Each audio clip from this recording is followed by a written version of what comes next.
നമ്മുടെ കുളിമുറിയിലെ കണ്ണാടികൾക്ക് മുഖത്തെ അഴുക്കിനെ കാണിച്ചു തരാൻ കഴിയും. എന്നാൽ അത് മുഖത്തെ അഴുക്കിനെ കഴുകിക്കളയുന്നില്ല. അതിന് ശുദ്ധിയുള്ള ജലം തന്നെ വേണം.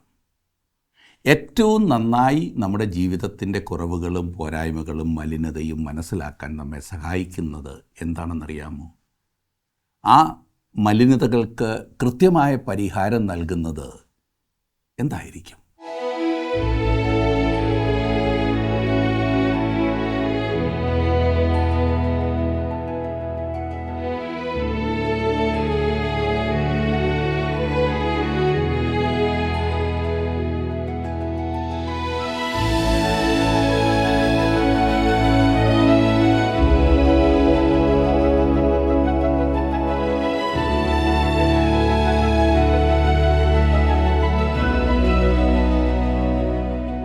ജീവസന്ദേശത്തിൻ്റെ പുതിയൊരു എപ്പിസോഡിലേക്ക് സ്വാഗതം. സമാഗമന കൂടാരത്തിൻ്റെ പ്രവേശന കവാടത്തിങ്കിലാണ് ഹോമയാഗപീഠം ക്രമീകരിച്ചിരുന്നത്.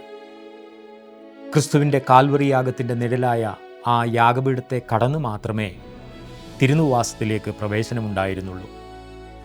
ക്രൂശിൻ്റെ വചനം നശിച്ചു പോകുന്നവർക്ക് ഭോഷത്വമാണെങ്കിലും രക്ഷിക്കപ്പെടുന്ന നമുക്കത് ദൈവശക്തിയാകുന്നു. താൻ നമുക്ക് വേണ്ടി ജീവൻ വെച്ചു തന്നതിലൂടെയാണ് ദൈവത്തിൻ്റെ യഥാർത്ഥ സ്നേഹം നാം തിരിച്ചറിഞ്ഞത്. പുറപ്പാട് പുസ്തകം 38-ാം അധ്യായം.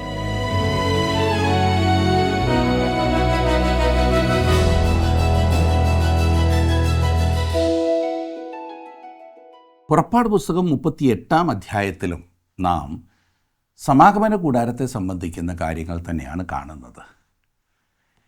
25-ാം അധ്യായം മുതൽ വിശുദ്ധ മന്ദിരത്തിൻ്റെ സമാഗമന കൂടാരത്തിൻ്റെ രൂപരേഖ എല്ലാ വിശദാംശങ്ങളുമായി നൽകിയിട്ടുണ്ട്. ഇപ്പോൾ ബെസലേലും അവൻ്റെ സഹായികളും മന്ദിരം പണിയുകയാണ്. 38-ാം അധ്യായത്തിൽ എത്തുമ്പോഴേക്കും കൂടാരത്തിൻ്റെ പണി പൂർത്തീകരിച്ചിരിക്കുന്നതായിട്ടാണ് മനസ്സിലാക്കുന്നത്. ഉപകരണങ്ങളെല്ലാം അതിൻ്റെ സ്ഥാനങ്ങളിൽ വെക്കുക മാത്രമായിരുന്നു ശേഷിക്കുന്ന പണി. പുറപ്പാട് ദിവസം 38-ാം അധ്യായത്തിൽ പ്രാകാരത്തിനാണ് കൂടുതൽ ശ്രദ്ധ നൽകുന്നത്. പകൽ സമയം ഇസ്രായേൽ മക്കളെ നയിച്ച മേഘസ്തംഭം മുൻപോട്ട് നീങ്ങുമ്പോൾ ഇസ്രായേൽ ജനം ഓരോ സ്ഥലത്തു നിന്നും യാത്ര തിരിക്കുന്നത് സംഖ്യാപുസ്തകത്തിൽ നാം കാണുന്നതാണ്. പുരോഹിതന്മാരുടെ തോളിൽ വഹിച്ചിരുന്ന നിയമപ്പെട്ടകം ഘോഷയാത്രയുടെ മുൻപിൽ നടന്നിരുന്നു. മേഘസ്തംഭം നിൽക്കുന്നിടത്ത് ഇസ്രായേൽ ജനം പാളയമടിച്ചിരുന്നു. അപ്പോൾ നിയമപ്പെട്ടകം മരുഭൂമിയിലെ മണ്ണിൽ വെച്ചിട്ട് അതിന് ചുറ്റും കൂടാരം അടിച്ചിരുന്നു. സ്വർണം പൊതിഞ്ഞുള്ള പലകകൾ അതിന് ചുറ്റും നിർത്തുകയും പലകകളിന്മേലുള്ള വളയങ്ങളിൽ കൂടി അന്താഴങ്ങൾ ചെലുത്തി കൂടാരത്തെ ഉറപ്പിച്ച് നിർത്തുകയും ചെയ്തിരുന്നു.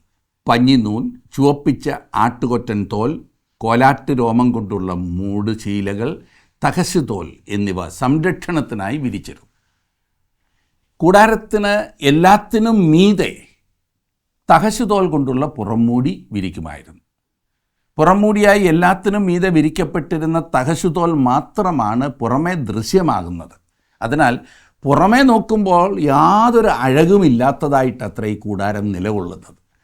അതായത് മുകളിൽ പറഞ്ഞതുപോലെ കൃത്യവും വർണ്ണശബളവുമായി തയ്യാറാക്കുന്നതൊന്നും പുറമേ കാണുവാൻ സാധിക്കുകയില്ല എന്ന് ചുരുക്കം.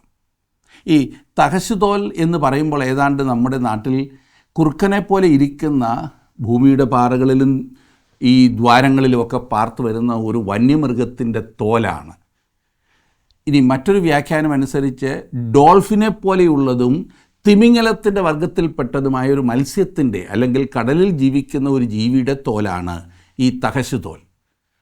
മൃഗം ഏതുമായിക്കൊള്ളട്ടെ, കാഴ്ചയിൽ അഴകില്ലെങ്കിലും കാലാവസ്ഥാ വ്യതിയാനം മൂലം ബലഹീനതയോ ദ്രവത്വമോ ഭവിക്കാത്തതായ തോലാണെന്ന് മാത്രം നാം മനസ്സിലാക്കിയാൽ മതി.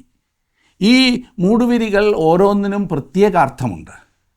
ഒന്നാമത്തെ മൂടുവിരി മനോഹരമായി നെയ്തെടുത്തതും കെരൂബുകളുടെ ചിത്രത്തയ്യൽ ഉള്ളതുമായ ഈജിപ്ഷ്യൻ പട്ടുനൂൽ കൊണ്ടുള്ളതാണ്. അത് നിലത്ത് മുട്ടിയിരുന്നില്ല. കൂടാരത്തിൻ്റെ അകത്ത് നിന്നും മാത്രമേ ഈ പറഞ്ഞ മൂടുവിരി കാണുവാനും അതിൻ്റെ മനോഹാരിത ആസ്വദിക്കുവാനും കഴിയുമായിരുന്നുള്ളൂ.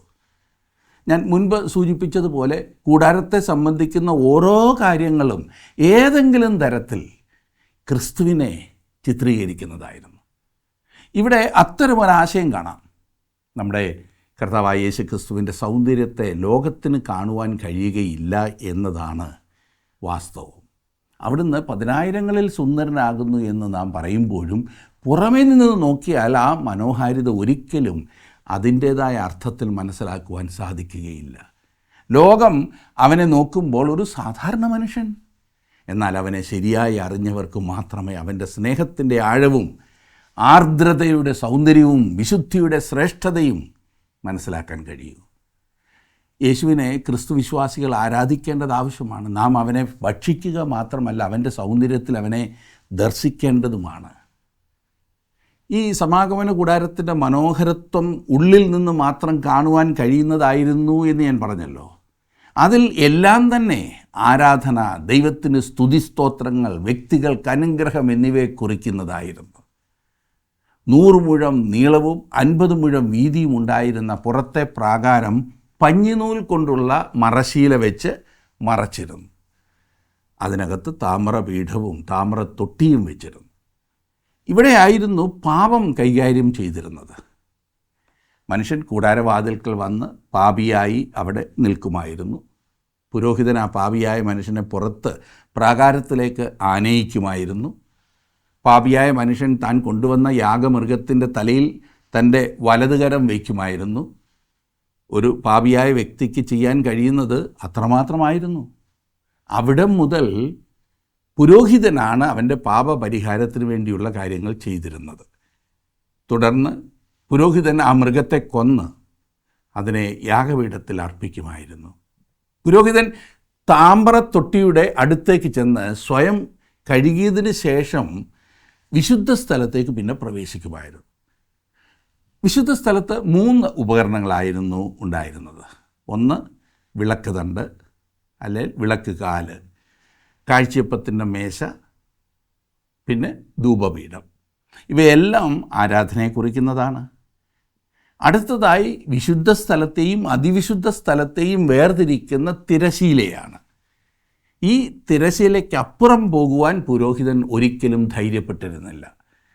അവിടെ നിയമപ്പെട്ടകവും കൃപാസനവും വെച്ചിരുന്ന അതിവിശുദ്ധ സ്ഥലത്തേക്ക് പുരോഹിതന്മാർ പോകുമായിരുന്നില്ല. ആണ്ടിലൊരിക്കൽ മഹാപുരോഹിതൻ മാത്രം അവിടെ പ്രവേശിച്ച് തൻ്റെ ജനത്തിനു വേണ്ടി ദൈവസന്നിധിയിൽ മധ്യസ്ഥത അണയ്ക്കുമായിരുന്നു. 38-ാം അധ്യായം നിങ്ങൾ നോക്കുമെങ്കിൽ അതിൻ്റെ ആദ്യത്തെ ചില വാക്യങ്ങൾ ഞാൻ വായിക്കട്ടെ. അവൻ ഖദിരമരം കൊണ്ട് ഹോമയാഗപീഠമുണ്ടാക്കി. അത് 5 മുഴം നീളവും 5 മുഴം വീതിയും ഇങ്ങനെ സമചതുരവും 3 മുഴം ഉയരവുമുള്ളതായിരുന്നു. അതിൻ്റെ 4 കോണിലും 4 കൊമ്പുണ്ടാക്കി. കൊമ്പുകൾ അതിൽ നിന്ന് തന്നെ ആയിരുന്നു. താമ്രം കൊണ്ട് അത് പൊതിഞ്ഞു. ചട്ടി, ചട്ടുകം, കലശം, മുൾക്കൊളുത്ത്, തീക്കലശം ഇങ്ങനെ പീഠത്തിൻ്റെ ഉപകരണങ്ങളൊക്കെയും ഉണ്ടാക്കി. അതിൻ്റെ ഉപകരണങ്ങളൊക്കെയും താമ്രം കൊണ്ടുണ്ടാക്കി. അവൻ യാഗപീഠത്തിന് വലപ്പണിയായ ഒരു താമ്രജാലം ഉണ്ടാക്കി. അത് താഴെ അതിൻ്റെ ചുറ്റുപടിക്ക് കീഴെ അതിൻ്റെ പാതിയോളം എത്തി. താമ്രജാലത്തിൻ്റെ 4 അറ്റത്തിനും തണ്ട് ചെലുത്തുവാൻ 4 വളയം വാർത്തു. ഖദിരമരം കൊണ്ട് തണ്ടുകളും ഉണ്ടാക്കി. താമ്രം കൊണ്ട് പൊതിഞ്ഞു. യാഗപീഠം ചുമക്കേണ്ടതിന് അതിൻ്റെ പാർശ്വങ്ങളിലുള്ള വളയങ്ങളിൽ ആ തണ്ടുകൾ ചെലുത്തി. യാഗപീഠം പലക കൊണ്ട് പൊള്ളയായി ഉണ്ടാക്കി. യാഗപീഠത്തിന്മേൽ യാഗവസ്തു അർപ്പിക്കപ്പെടുകയും പാപത്തിന് ന്യായം വിധിക്കപ്പെടുകയും ചെയ്തിരുന്നു. പാപമാകുന്ന പ്രശ്നത്തെ കൈകാര്യം ചെയ്യുവാൻ വ്യക്തികളും ഇസ്രായേൽ ജാതിയും കടന്നു വന്നിരുന്നത് ഈ പറഞ്ഞിടത്താണ്. ഈ യാഗപീഠം നിർമ്മിച്ചതിന് ശേഷം വേറെ ഒരു യാഗപീഠവും നിർമ്മിക്കാൻ പാടില്ലായിരുന്നു. എവിടെയെങ്കിലും അങ്ങനെ ഒരു യാഗപീഠം ഉണ്ടാക്കിയാൽ അത് ദൈവദൂഷണമായിട്ടാണ് കണക്കാക്കിയിരുന്നത്. ഈ പറഞ്ഞ യാഗപീഠമായിരുന്നു ദൈവത്തിങ്കിലേക്ക് സമീപിക്കുന്നതിനുള്ള മാർഗമായി കണ്ടിരുന്നത്. ഇത് വളരെ പ്രധാനപ്പെട്ട സ്ഥാനത്തായിരുന്നു വെച്ചിരുന്നത്. കാരണം ഇവിടെയായിരുന്നു പാപത്തിൻ്റെ പ്രശ്നത്തെ കൈകാര്യം ചെയ്തിരുന്നത്. താമ്ര യാഗപീഠത്തിൻ്റെ അടുത്ത് കടന്നു വരാത്തിടത്തോളം കാലം ആരാധനയ്ക്കോ അനുഗ്രഹത്തിനോ സ്ഥാനമില്ല. യാഗപീഠത്തിന്മേലുള്ള കൊമ്പുകൾ ശക്തിയെ, അതായത് രക്ഷിക്കുവാനുള്ള യേശുക്രിസ്തുവിൻ്റെ കഴിവിനെയാണ് സൂചിപ്പിക്കുന്നത്. ഈ യാഗപീഠത്തോട് സമീപിക്കുന്നതിനും അതിനെ സംരക്ഷിക്കുന്നതിനുമായി അനേകം നിർദ്ദേശങ്ങളും വിവരണങ്ങളുമുണ്ട്. ചില പ്രത്യേക കലങ്ങളും തവികളും ചട്ടുകങ്ങളും വളകളും ഒക്കെ ഉണ്ടായിരുന്നു. എന്നാൽ യാഗപീഠം എന്തിനു വേണ്ടി നിലകൊള്ളുന്നു എന്നതാണ് ഏറ്റവും പ്രധാനപ്പെട്ട സംഗതി. മനുഷ്യരുടെ പാപം എന്ന പ്രശ്നത്തിന് പരിഹാരം വരുത്തുന്ന യാഗപീഠത്തിൻ്റെ പ്രവൃത്തിയാണ് ഏറ്റവും പ്രധാനപ്പെട്ട കാര്യം. 8-ാം വാക്യത്തിൽ നാം കാണുന്നത്, സമാഗമന കൂടാരത്തിൻ്റെ വാതിൽക്കൽ സേവ ചെയ്തു വന്ന സ്ത്രീകളുടെ ദർപ്പണങ്ങൾ കൊണ്ട് അവൻ താമ്രത്തൊട്ടിയും അതിൻ്റെ താമ്രക്കാലും ഉണ്ടാക്കി. വളരെയധികം മിനുക്കുപണി ചെയ്തെടുത്ത താമ്രം കൊണ്ടുള്ള ദർപ്പണത്തെക്കുറിച്ചാണ് ഇവിടെ പറഞ്ഞിരിക്കുന്നത്. അക്കാലത്തും സ്ത്രീകൾ കണ്ണാടി കൊണ്ട് നടന്നിരുന്നു. ഈ ദർപ്പണങ്ങൾ കൊണ്ടാണ് കൂടാരത്തിൽ കാണുന്ന താമ്രത്തൊട്ടി ഉണ്ടാക്കിയിരുന്നത്. കണ്ണാടി ദൈവവചനത്തെയാണല്ലോ പ്രതിനിധീകരിക്കുന്നത്. ഒരു ക്രിസ്തുവിശ്വാസിക്ക് ശുദ്ധീകരണം ആവശ്യമുണ്ടെന്ന് കാണിക്കുന്നത് ദൈവവചനമാകുന്നു. ശുദ്ധീകരണത്തിനായി തൊട്ടി ആവശ്യമായിരുന്നു. ഇന്ന് നമ്മുടെ കുളിമുറികളിൽ കണ്ണാടി വയ്ക്കാറുണ്ടല്ലോ. അതിന് താഴെ ഒരു വാഷ് ബേസിനും ഉണ്ടായിരിക്കും. മുഖം നോക്കുന്ന കണ്ണാടി, മുഖത്തെ അഴുക്കിനെ കാണിച്ചു തരിക മാത്രമാണ് ഈ കണ്ണാടി ചെയ്യുന്നത്. അത് അഴുക്കിനെ കഴുകിക്കളകയില്ല. അതുപോലെ ന്യായപ്രമാണത്തിനും നമ്മെ രക്ഷിപ്പാൻ കഴിയുകയില്ല. താങ്കൾക്ക് ന്യായപ്രമാണത്തിലേക്ക് ഉറ്റുനോക്കി കുറവുകളും പോരായ്മകളും മലിനതയും ഒക്കെ മനസ്സിലാക്കാൻ സാധിക്കും. എന്നാൽ ചെളി അവിടെ തന്നെ ഇരിക്കും, അഴുക്ക് അവിടെ തന്നെ ഇരിക്കും. പിന്നെ എന്താണ് ശുദ്ധനാക്കുവാനുള്ള മാർഗം? അതെ, ഇമ്മാനുവേലിൻ്റെ ചങ്കിൽ നിന്നൊഴുകുന്നതായ രക്തം, അവൻ്റെ പുത്രനായ യേശുവിൻ്റെ രക്തം സകല പാപവും പോക്കി നമ്മെ ശുദ്ധീകരിക്കുന്നതാണ്. തിരുവചനം ഈ ഉറപ്പ് നമുക്ക് നൽകുന്നു. ആ രക്തത്തിൽ തന്നെ കഴുകുന്ന ഏതൊരു പാപിക്കും തൻ്റെ പാപക്കറ മാറ്റി ശുദ്ധമാകുവാൻ കഴിയും. 9 മുതലുള്ള വാക്യങ്ങൾ, അവൻ പ്രാകാരവും ഉണ്ടാക്കി. തെക്കുവശത്തെ പ്രാകാരത്തിന് പിരിച്ച പഞ്ഞിനൂൽ കൊണ്ടുള്ള 100 മുഴം മറശ്ശീല ഉണ്ടായിരുന്നു. അതിന് 20 തൂണും തൂണുകൾക്ക് 20 താമ്ര ചുവടും ഉണ്ടായിരുന്നു. തൂണുകളുടെ കൊളുത്തും മേൽ ചുറ്റുപടിയും വെള്ളിയായിരുന്നു. വടക്ക് വശത്ത് 100 മുഴം മറശ്ശീലയും അതിന് 20 തൂണും തൂണുകൾക്ക് 20 താമ്ര ചുവടും ഉണ്ടായിരുന്നു. തൂണുകളുടെ കൊളുത്തും മേൽ ചുറ്റുപടിയും വെള്ളി ആയിരുന്നു. പിരിച്ച പഞ്ഞിനൂൽ ക്രിസ്തുവിൻ്റെ മനുഷ്യത്വത്തെയാണ് സൂചിപ്പിക്കുന്നത്. അത് വാസ്തവത്തിൽ മനുഷ്യനെ ദൈവത്തിൽ നിന്നും വേർതിരിച്ചിരുന്നു. ക്രിസ്തുവിൻ്റെ ചൊരിയപ്പെട്ട രക്തത്തിൽ കൂടെ അല്ലാതെ മനുഷ്യന് സമാധാനം കണ്ടെത്തുവാൻ കഴിയുകയില്ല. ക്രിസ്തുവിൻ്റെ മനുഷ്യത്വത്തെ കുറിക്കുന്ന ആ പഞ്ഞിനൂൽ, അതുകൊണ്ടുള്ള മറശ്ശീല മനുഷ്യനെ ദൈവത്തിൽ നിന്നും മൂടി വച്ചിരുന്നു. ഇവിടെ ഒരു ആത്മീയ സത്യം നമ്മൾ സംശയലേശമെന്നെ മനസ്സിലാക്കണം. പാപരഹിതമായ യേശുക്രിസ്തുവിൻ്റെ ജീവിതം നമ്മെ രക്ഷിക്കുകയില്ല. അത് നമ്മെ കുറ്റം വിധിക്കുകയാണ് ചെയ്യുന്നത്. ക്രിസ്തുവിൻ്റെ മരണമാണ് നമ്മെ രക്ഷിക്കുന്നത്. സമാഗമന കൂടാരം ചിത്രങ്ങളുള്ള ഒരു പുസ്തകം പോലെയാണ്. ചിത്രത്തിലേക്ക് മാത്രം നോക്കിയാൽ ക്രിസ്തുവിൻ്റെ ജീവിതത്തിനും ഉപദേശത്തിനും താങ്കളെ രക്ഷിക്കുവാൻ കഴിയുകയില്ല എന്ന് നിങ്ങൾക്ക് മനസ്സിലാക്കാൻ കഴിയും. യേശുക്രിസ്തുവിൻ്റെ ജീവിത ഉപദേശങ്ങൾക്കനുസരിച്ച് ആർക്കും ഉയരുവാൻ കഴിയുകയില്ല എന്നതാണ് വാസ്തവം. ചിലരെങ്കിലും പറയുന്നത് നിങ്ങൾ കേട്ടിട്ടുണ്ടാവും, യേശുവിൻ്റെ ഉപദേശങ്ങൾക്കനുസരിച്ച് നല്ലൊരു ജീവിതം നയിച്ചാൽ മതി, രക്ഷപ്പെടാൻ കഴിയുമെന്ന്. സുഹൃത്തെ, എന്നാൽ യേശുവിൻ്റെ ഉപദേശങ്ങൾ മാത്രം നിങ്ങളെ രക്ഷിക്കുകയില്ല. ക്രൂശിന്മേലുള്ള ക്രിസ്തുവിൻ്റെ മരണമാണ് നിങ്ങളെ രക്ഷിക്കുന്നത്. അതാണ് താമ്രയാഗപീഠം അവിടെ ഉണ്ടായിരിക്കുവാൻ കാരണം. പഞ്ഞിനൂൽ കൊണ്ടുള്ള മറശ്ശീല മനുഷ്യനെ ദൈവത്തെ മനുഷ്യനിൽ നിന്നും അകറ്റി നിർത്തുന്നു. സമാഗമന കൂടാരത്തിൻ്റെ ചുവടുകൾ വെള്ളി കൊണ്ടുള്ളവയായിരുന്നെങ്കിലും മറശ്ശീലയുടെ ചുവടുകൾ താമ്രം കൊണ്ടുള്ളവയായിരുന്നു. നാം മുൻപ് കണ്ടതുപോലെ താമ്രം ന്യായവിധിയുടെ ലോഹമാണ്. വെളിപ്പാട് പുസ്തകം 1-ാം അധ്യായം 15-ാം വാക്യത്തിൽ നാം വായിക്കുന്നത്, അവൻ്റെ കാൽ ഉലയിൽ ചുട്ടുപഴിപ്പിച്ച വെള്ളോട്ടിന് സദൃശവും അവൻ്റെ ശബ്ദം പെരുവെള്ളത്തിൻ്റെ ഇരച്ചിൽ പോലെയുമായിരുന്നു എന്ന്. അതായത് ചുട്ടുപഴിപ്പിച്ച വെള്ളോട്ടിന്, താമ്രത്തിന് സദൃശമായിട്ടാണ് ക്രിസ്തുവിനെ ചിത്രീകരിച്ചിരിക്കുന്നത്. പാപം ന്യായം വിധിക്കപ്പെടേണ്ടതാണ്. എന്നാൽ താൻ പാപിയാണെന്ന് മനുഷ്യൻ അംഗീകരിക്കണം. പാപത്തിൻ്റെ പ്രശ്നത്തിന് പരിഹാരം കാണുന്നത് വരെയും മനുഷ്യന് ദൈവസന്നിധിയിൽ കടന്നു വരുവാൻ കഴിയുകയില്ല. തൂണുകളുടെ കൊളുത്തും മേൽ ചുറ്റുപടിയും വെള്ളിയായിരുന്നു. വെള്ളി വീണ്ടെടുപ്പിനെ കുറിക്കുന്ന ലോഹമാണെന്ന് ഞാൻ പറഞ്ഞല്ലോ. പുറത്തെ പ്രാകാരത്തിൻ്റെ മറ മനുഷ്യനെ വെളിയിൽ നിർത്തിയിരുന്നു. എന്നാൽ അവന് പ്രവേശിക്കുവാൻ ദൈവം ഒരു വഴി തുറന്നു.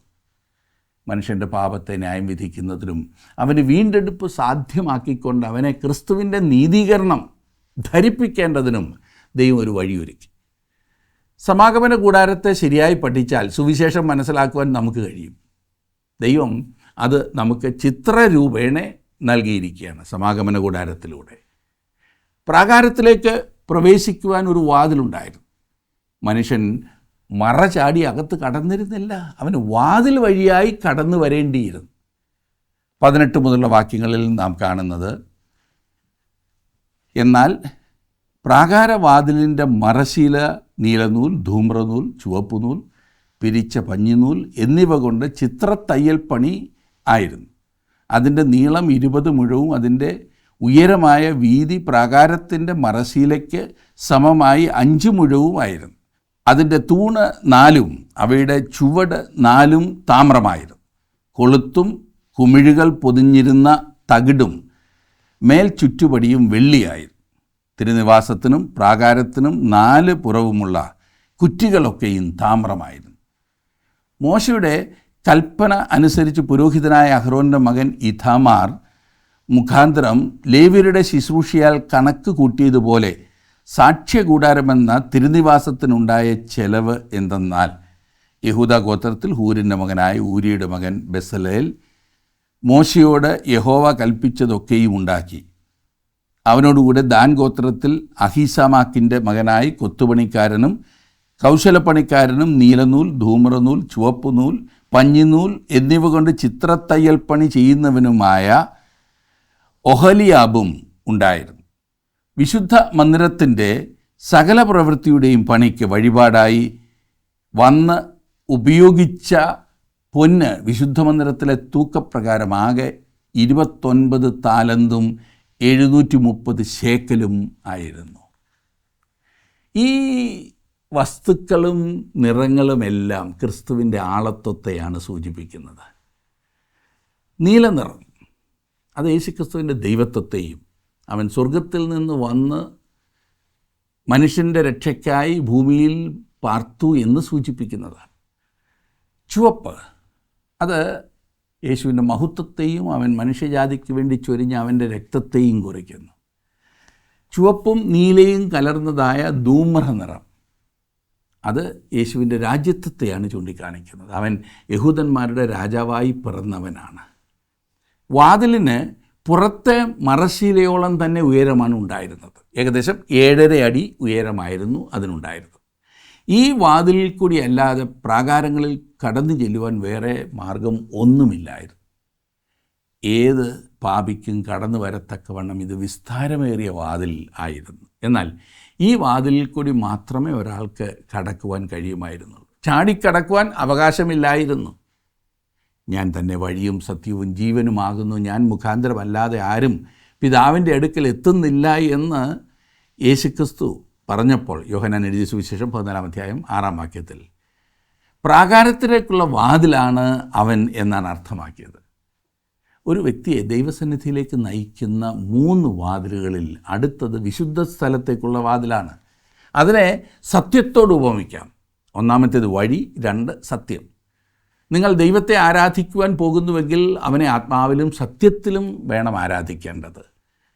ഇത് കർത്താവ് തന്നെ പറഞ്ഞിട്ടുണ്ട്. ക്രിസ്തു ആരാണെന്ന വസ്തുതയും അവൻ എന്ത് ചെയ്തിരിക്കുന്നു എന്ന കാര്യവും നിഷേധിക്കുന്ന ഏതെങ്കിലും ഒരു ആരാധനാലയത്തിലെ ആരാധന സത്യ ആരാധന ആയിരിക്കില്ല. നിങ്ങൾ അവനെ സത്യത്തിൽ ആരാധിക്കേണ്ടതാണ്. യേശുക്രിസ്തുവിൻ്റെ ദൈവത്വത്തെയും അവൻ നിങ്ങൾക്ക് വേണ്ടി മരിച്ചു എന്നതിനെയും നിഷേധിച്ചുകൊണ്ട് അവനെ ആരാധിക്കുക സാധ്യമല്ല. വെറുതെ അങ്ങ് ആരാധിക്കാൻ ആരെക്കൊണ്ടും സാധിക്കില്ല. ഇന്ന് അനേകം പള്ളികളിൽ യേശുക്രിസ്തുവിൻ്റെ ദൈവത്വത്തെ നിഷേധിക്കുന്നുണ്ട് എന്ന സങ്കടകരമായ ഒരു യാഥാർത്ഥ്യം നാം മറന്നു പോകരുത്. അങ്ങനെയാണെങ്കിൽ അവരുടെ ആരാധന എങ്ങനെ സത്യ ആരാധനയാകും? ഒരുവനെ അതിവിശുദ്ധ സ്ഥലത്തേക്ക് നടത്തുന്ന അവസാനത്തെ വാതിൽ തിരശീലയിൽ കൂടിയുള്ള വാതിലാണ്. ശ്രദ്ധിക്കണം, ക്രൂശിൽ വെച്ച് കർത്താവായ യേശുക്രിസ്തു കൊടുത്ത തൻ്റെ ജീവനെയാണ് തിരശീല സൂചിപ്പിക്കുന്നത്. അതായത് വിശുദ്ധ സ്ഥലവും അതിവിശുദ്ധ സ്ഥലവും തമ്മിൽ വേർതിരിക്കുന്ന തിരശ്ശീല.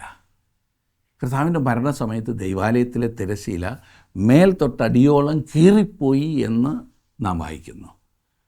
ദൈവത്തിലേക്കുള്ള വഴി തുറന്നിരിക്കുന്നു എന്നാണ് അതിൻ്റെ അർത്ഥം. അതാണ് യഥാർത്ഥ ജീവൻ. യേശുക്രിസ്തു വഴിയും സത്യവും ജീവനുമാകുന്നു. അവനിൽ കൂടി അല്ലാതെ ആരും പിതാവിൻ്റെ സന്നിധിയിൽ ചെല്ലുന്നില്ല. ഇസ്രായേലിനെ സംബന്ധിക്കുന്ന ഒരു പ്രധാന കാര്യം നിങ്ങളുടെ ശ്രദ്ധയിൽ ഇനിയും ഞാൻ കൊണ്ടുവരുവാൻ ആഗ്രഹിക്കുന്നത്, ഇസ്രായേൽ ജാതിയെ മൊത്തത്തിൽ ദൈവത്തിൻ്റെ മകൻ എന്ന് വിളിച്ചിട്ടുണ്ട്.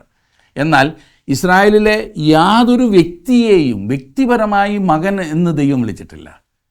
ഒരു യഹൂദൻ ആരാണെന്നുള്ളതായിരുന്നു എന്നുമുള്ള പ്രശ്നം. യഹൂദനായി ജനിച്ചവനാണോ അതോ അവൻ്റെ മതമാണോ അവനെ യഹൂദനാക്കുന്നത്? പഴയ നിയമത്തിൽ യഹൂദനാകുവാൻ നിങ്ങൾക്ക് യഹൂദനായി ജനിക്കണമായിരുന്നു. എന്നാൽ പുതിയ നിയമത്തിലേക്ക് വരുമ്പോൾ ദൈവം ഓരോരുത്തരെയും വീണ്ടെടുക്കുവാനുള്ള പോംവഴി ഉണ്ടാക്കി. അതായത് ഓരോ വ്യക്തിയും വീണ്ടും ജനിക്കപ്പെട്ടവനാകണം. ഇസ്രായേൽ തിരഞ്ഞെടുക്കപ്പെട്ട ഒരു ജാതിയായിരുന്നു. എങ്കിലും ഓരോ വ്യക്തിയും വീണ്ടെടുപ്പ് പ്രാപിക്കേണ്ടിയിരുന്നു. 25ഉം 26ഉം വാക്യങ്ങളിൽ നാം കാണുന്നത്, സഭയിൽ ചാർത്തപ്പെട്ടവരുടെ വെള്ളി വിശുദ്ധ മന്ദിരത്തിലെ തൂക്കപ്രകാരം 100 താലന്തും 1775 ശേക്കലും ആയിരുന്നു. 20 വയസ്സ് മുതൽ മേലോട്ട് പ്രായമുള്ളവരായി ചാർത്തപ്പെട്ടവരുടെ എണ്ണത്തിൽ ഉൾപ്പെട്ട 6,3550 പേരിൽ ഓരോരുത്തന് ഓരോ ബെക്ക വീതമായിരുന്നു. അത് വിശുദ്ധ മന്ദിരത്തിലെ തൂക്കപ്രകാരം 1/2 ശേക്കൽ ആയിരുന്നു. യഹൂദന്മാർ വെള്ളി കൊണ്ടുവന്നു, കാരണം അത് വീണ്ടെടുപ്പിൻ്റെ ലോകമായിരുന്നു എന്ന് ഞാൻ സൂചിപ്പിച്ചല്ലോ. അംഗീകരിക്കപ്പെട്ടവനാകുവാൻ ഓരോ ഇസ്രായേലിനും വീണ്ടെടുപ്പ് പ്രാപിക്കേണ്ടിയിരുന്നു. വെള്ളിയേക്കാളും സ്വർണത്തെക്കാളും വിലയേറിയ ക്രിസ്തുവിൻ്റെ രക്തത്താൽ നാം വീണ്ടെടുക്കപ്പെട്ടവരാകുന്നു എന്ന് പത്രോസ് അപ്പോസ്തലൻ പറഞ്ഞിട്ടുണ്ടല്ലോ. ഇന്ന് സഭയിലെ എല്ലാ അംഗങ്ങളും രക്ഷിക്കപ്പെട്ടവർ അല്ലാത്തതുപോലെ ഇസ്രായേലിലെ ഓരോ വ്യക്തിയും രക്ഷിക്കപ്പെട്ടവനായിരുന്നില്ല. ഒരു ശേഷിപ്പ് മാത്രമേ രക്ഷിക്കപ്പെട്ടതായിട്ടുണ്ടായിരുന്നുള്ളൂ എന്ന് നമുക്കറിയാം. ഇന്ന് സഭാംഗങ്ങളിൽ ഒരു ചെറിയ ശതമാനം മാത്രമേ രക്ഷിക്കപ്പെട്ടവരായിട്ടുള്ളൂ, വീണ്ടും ജന്മം പ്രാപിച്ചവരായിട്ടുള്ളൂ എന്ന സത്യം ഖേദത്തോടെയാണെങ്കിലും ഓർപ്പിക്കട്ടെ. നാം ജീവിക്കുന്ന ഈ കാലയളവിൽ ഒരു സഭാംഗം ആയിരിക്കുന്നു എന്നതുകൊണ്ടോ ആരാധനയ്ക്ക് പോകുന്നു എന്നതുകൊണ്ടോ വലിയ അർത്ഥമൊന്നുമില്ല. നിങ്ങൾ വ്യക്തിപരമായി വീണ്ടെടുക്കപ്പെട്ടവരാണോ എന്നതാണ് പ്രധാനപ്പെട്ട ചോദ്യം. 27-ാം വാക്യത്തിൽ നാം കാണുന്നത്, വിശുദ്ധ മന്ദിരത്തിൻ്റെ ചുവടുകളും മറശ്ശീലയുടെ ചുവടുകളും വാർക്കുന്നതിന് ഒരു ചുവടിന് 1 താലന്ത് വീതം 100 ചുവടിന് 100 താലന്ത് വെള്ളി ചെലവായി. ചുവടുകൾ വീണ്ടെടുപ്പ് വിലയായ വെള്ളി കൊണ്ടുണ്ടാക്കിയവയായിരുന്നു. അതിന്മേലായിരുന്നു സമാഗമന കൂടാരം ഉറപ്പിച്ചിരുന്നത്. അത് വെള്ളിയുടെ മേൽ നിന്നിരുന്നു. അതായത് വീണ്ടെടുപ്പിന്മേലാണത് നിലനിന്നിരുന്നത്. യേശുക്രിസ്തുവിൽ കൂടിയുള്ള വീണ്ടെടുപ്പ് ഓരോരുത്തരും വ്യക്തിപരമായി അംഗീകരിക്കേണ്ടതായിട്ടുണ്ട്. നിങ്ങൾ വീണ്ടെടുപ്പ് വില കൊടുക്കേണ്ടതത്രേ. എന്താണ് ആ വീണ്ടെടുപ്പ് വില? അത് വെള്ളിയോ സ്വർണമോ ഒന്നുമല്ല. നിങ്ങൾ ദാഹമുള്ളവളായിരിക്കണമെന്ന് മാത്രമാണ് വ്യവസ്ഥ. നിങ്ങൾക്ക് ജീവജലത്തിൽ നിന്ന് കുടിപ്പാൻ ആഗ്രഹമുണ്ടോ? അത് സൗജന്യമാണ്, രക്ഷദാനമാണ്. എന്നാൽ അത് വില കുറഞ്ഞതല്ല. കാരണം ആർക്കും അതിൻ്റെ വില കൊടുക്കുവാൻ കഴിയുകയില്ല. അത് ദൈവം എല്ലാവർക്കും സൗജന്യമായി നൽകുകയാണ് ചെയ്യുന്നത്. ദൈവത്തെ സംബന്ധിച്ച് ഈ രക്ഷ മനുഷ്യരാശിക്ക് ലഭിക്കുവാൻ ഏറ്റവും വിലയേറിയത്, തനിക്ക് ഏറ്റവും വിലയേറിയത് ദൈവം ദാനമായി നൽകി. തൻ്റെ ഏകജാതനായ പുത്രനെ ക്രൂശിൽ മരിക്കുവാൻ ദൈവം നൽകി. അങ്ങനെ വീണ്ടെടുപ്പിൻ്റെ വില അവൻ കൊടുത്തു. നാം അവൻ്റെ രക്തത്താൽ വീണ്ടെടുപ്പ് പ്രാപിച്ചിരിക്കുന്നു. മരുഭൂമിയിൽ വീണ്ടെടുപ്പ് ഇസ്രായേൽ ജാതിയുടെ മേൽ നിർബന്ധമാക്കിയിരുന്നു. എന്നാൽ അവർ ആ ദേശത്ത് ചെന്നു ചേർന്നപ്പോഴാകട്ടെ അവർക്ക് വീണ്ടെടുക്കപ്പെട്ടവരോടൊപ്പം എണ്ണപ്പെടണമെന്നുണ്ടെങ്കിൽ അവർ വീണ്ടെടുപ്പ് വില കൊടുക്കണമായിരുന്നു. അത് നമുക്ക് വേണ്ടി കർത്താവ് കൊടുത്ത് തീർത്തിരിക്കുന്നതിനാൽ നമുക്ക് ദൈവത്തെ സ്തുതിക്കാം. അതിന് യാതൊരു പണച്ചെലവുമില്ല, അതിന് യാതൊരു വിലയും നിങ്ങൾ നൽകേണ്ടതില്ല. നിങ്ങൾക്കതിനുള്ള വാഞ്ചയുണ്ടായിരിക്കണം എന്ന് മാത്രം. അത് സ്വീകരിക്കുവാനുള്ള വിനയവും ഒരുക്കവും നിങ്ങൾക്കുണ്ടോ? അതുമാത്രമാണ് ദൈവം ചോദിക്കുന്നത്. അങ്ങനെ ആ വീണ്ടെടുപ്പിൻ്റെ സന്തോഷം, അനുഗ്രഹം പ്രാപിക്കുവാൻ നിങ്ങൾക്ക് ദൈവം സഹായിക്കട്ടെ എന്ന് ഞാൻ പ്രാർത്ഥിക്കുന്നു. ദൈവം നിങ്ങളെ സമൃദ്ധിയായിട്ട് അനുഗ്രഹിക്കട്ടെ.